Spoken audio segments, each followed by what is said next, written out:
예, 또다시 찾아온 토끼왕자입니다. 오늘 또 매매 일지를 정리해 보도록 하겠습니다.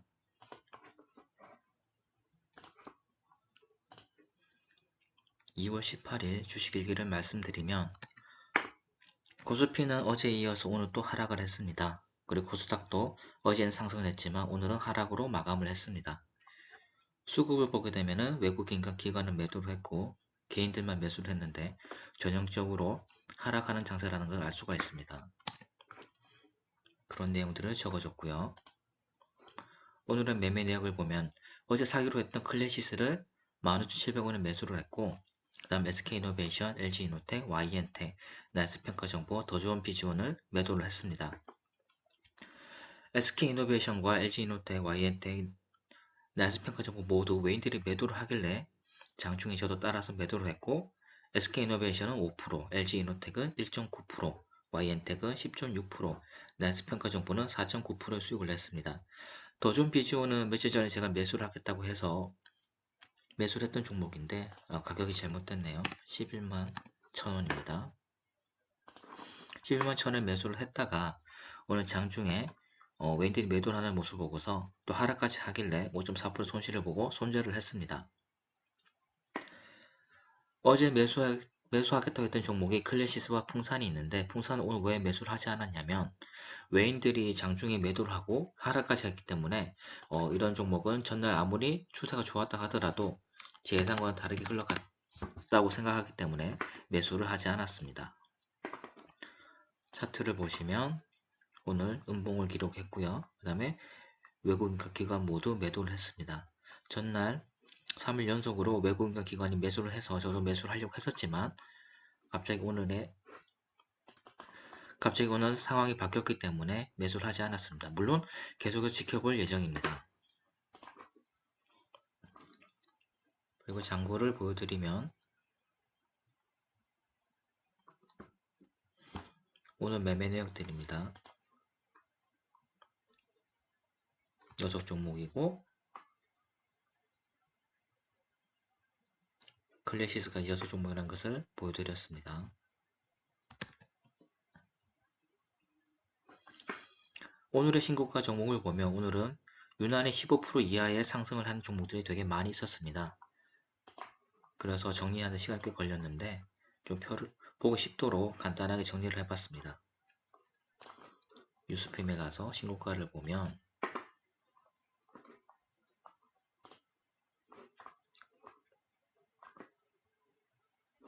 15% 이하로 상승한 신고가 종목들이 꽤 있었습니다.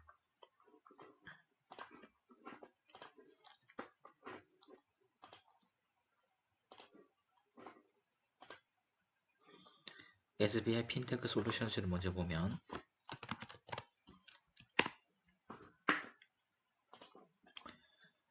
장중 최고가가 11,450원, 종가는 9,970원입니다.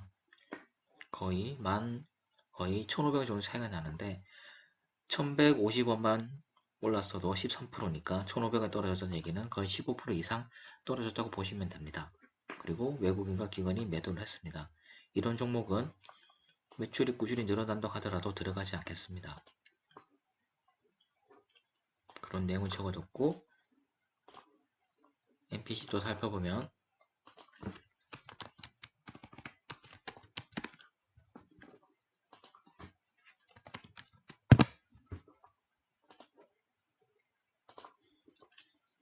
장중 최고가가 4,600원인데 4,170원으로 마감을 했습니다. 거의 430원 정도가 떨어졌고 430원 정도면 10% 이상 하락했다는 것을 알 수가 있습니다.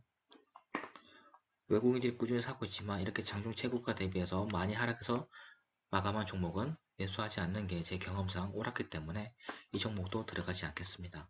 그런 내용도 적어놨습니다. 이런 식으로 오늘의 신고가를 보니까 에코캡 같은 경우는 위와 같은 사유로 매수할 필요가 없었고 또 분기 실적도 적자였습니다.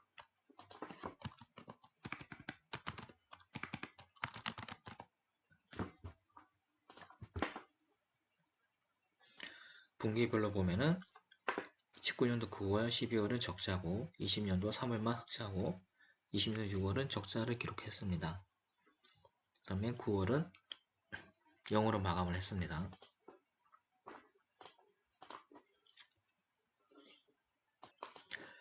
그 외의 종목을 보면 대부, 시스터즈, 위시트, LDT, 휴스틸 모두 적자라서 매수를 할 필요가 없었고, 테이펙스, 퓨처스트림 네트워크스, 골드 센츄리, 한넷, 광명전기는 장중에 하락해서 마감한 종목이기 때문에 이 종목들 역시도 내일 살펴보지 않겠습니다. 한국콜마는 예전에 제가 수익을 냈던 종목인데 3년 연속 신장을 했냐라는 그 재무제표 기준을 통과하지 못했기 때문에 이 종목 역시도 내일의 관심 종목에 넣지 않겠습니다.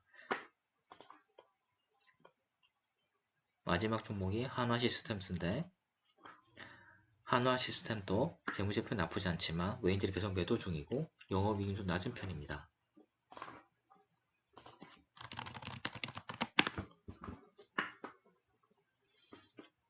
재무제표는 3년 연속 매출이 늘어나고 있고 영업이익도 늘어나고 있고,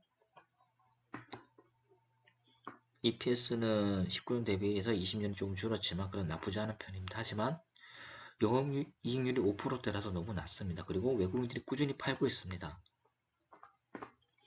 외국인들이 1월 28일 이후로 하루도 안 빼고 매도를 했기 때문에 이런 종목은 비록 주가는 상승 중이라 할지라도 저는 관심 종목에 넣지 않겠습니다.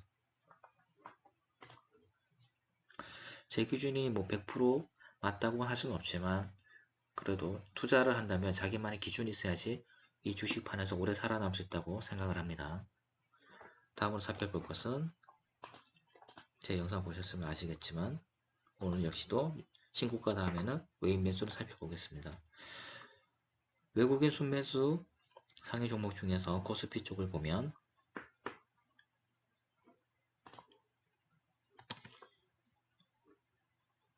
한국금융지주를 살펴봤습니다. 다른 종목들은 다 아는 종목인데 한국금융지주는 예전부터 카카오뱅크 테마로 한 번씩 오르는 종목인데 오늘도 외국인들이 많이 매수를 했습니다.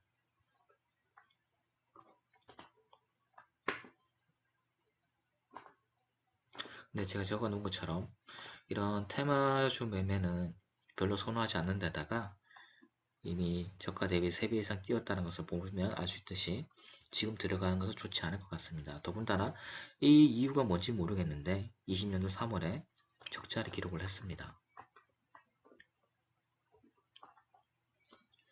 아마 3월에 코로나 하락으로 인해서 코스피가 빠질 때 증권사라서 같이 하락을 했던 것 같은데 어찌됐건 분기 실적도 안 좋은 적이 있었고 그 다음에 저점 대비해서 1년 최고가가 너무 높기 때문에 이런 종목을 굳이 테마주 매매로 할 필요가 있을까? 테마주 매매를 위해서 매수할 필요가 있을까라는 의문을 가지게 됩니다.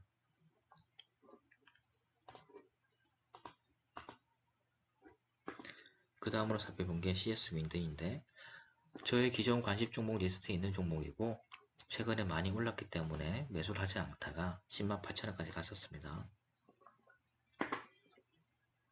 근데 최근에 하락하는 모습 보였습니다. 기관은 무섭게 팔고 있고 외국인은 3일 연속으로 매수를 하고 있습니다. 재무제표는 당연히 좋습니다. 매출은 3년 연속 늘어나고 있고 영업이익, 영업이익률, 순이익률, EPS 모두 3년 연속 개선되는 모습을 보이고 있습니다. 저는 풍력 발전에 대해서 좀 회의적인 입장이지만 CS 윈드만큼은 긍정적으로 보고 있었는데 주가가 하락하면서 외국인들은 매수하는 모습, 그 다음 재무제표까지 좋기 때문에 슬슬 관심 종목으로 넣어도 괜찮을 것 같습니다. 물론 저점 대비해서 너무 많이 올렸기 때문에 지나친 큰 돈을 넣는 것보다는 자기가 감당할 수 있을 정도의 비중으로 들어가는 게 좋을 것 같습니다.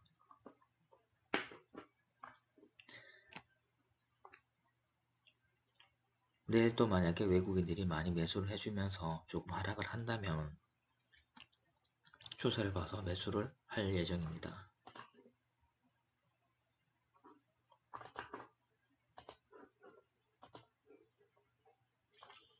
코스닥 외국인 매수 상위 종목을 보면 서진 시스템이 낯선 종목이라서 살펴봤습니다.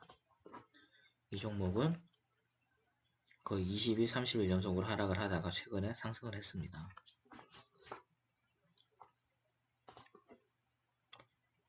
매매 일기도 적은 것처럼 차트상으로 되게 좋은 모습을 보이고 있습니다. 보통 차트상으로 이렇게 음봉이 나오다가 양봉으로 전환해서 양봉이 연속해서 나오면 종으로 할 수가 있는데 이렇게 윗꼬리가 있는 건 조금 부정적인 모습을 보이고 있네요.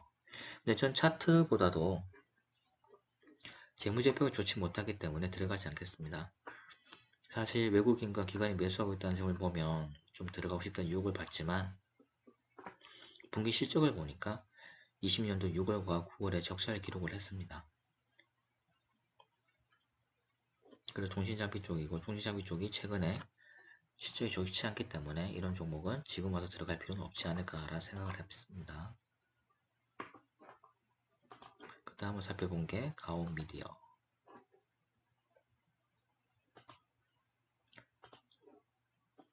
가온미디어는 2월 초에 샀으면 상당히 많은 수익을 냈을 겁니다. 연속해서 양봉을 보이고 있었는데 이제 하락 추세로 전환을 하고 있고 오늘은 외국인과 기관이 매수를 하긴 했습니다.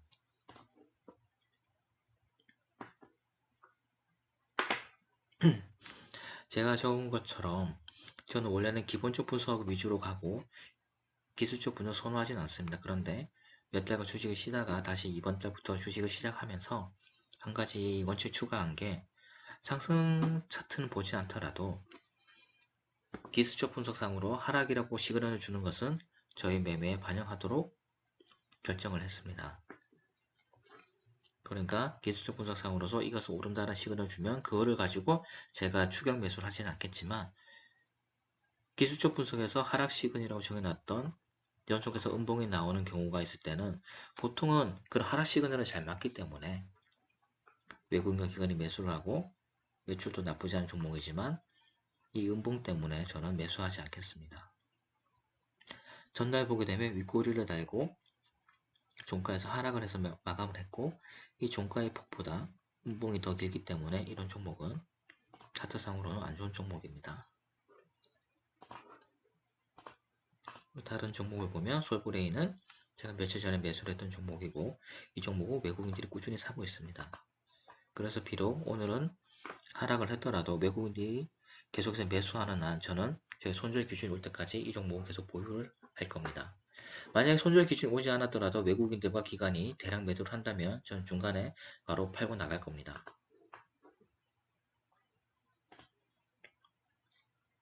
이상으로 외국인 종목도 살펴봤고 보유 종목은 참고로 보시면 아시겠지만 7개 종목입니다. 죄송하네요. 8개 종목입니다. 하나가 잘려서 캡처가 됐네요.